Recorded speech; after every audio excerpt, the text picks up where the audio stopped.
Je pense que Kubrick n'est pas de ce type de cinéastes qui ont vraiment donné toute une lignée d'artistes qui lui ont succédé dans une même direction. Pourquoi? Parce que je pense que d'abord, l'œuvre de Kubrick est d'une extraordinaire diversité, c'est une banalité, chaque film est complètement différent de l'autre.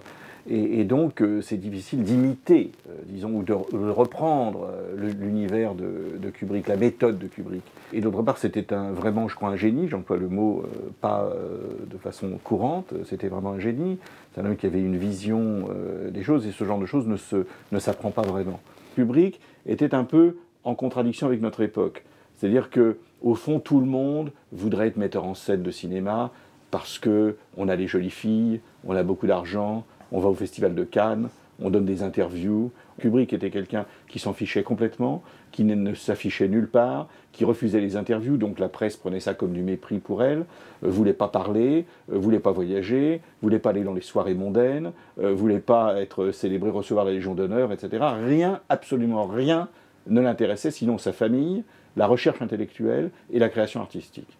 C'est quelqu'un qui était fasciné depuis toujours par l'inconscient, qui se méfie. C'est un rationaliste et en même temps un homme qui admet la part nocturne de l'homme, c'est-à-dire que l'homme c'est à la fois un être rationnel et c'est aussi un animal.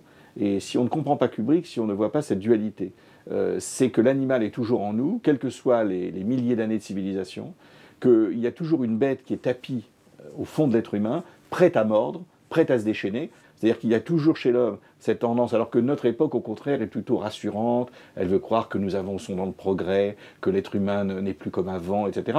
Alors qu'on voit qu'il est capable des pires massacres, pire encore peut-être qu'au XIXe siècle, d'une inhumanité absolue. Et ça, je crois que c'est la grande contribution de Kubrick dans le domaine de l'art, c'est d'avoir montré cette dualité à travers tous ses films. Je pense que Eyes Wide Shut, c'est une conclusion assez extraordinaire, mais c'est seulement la mort qui nous l'a fait voir comme une conclusion.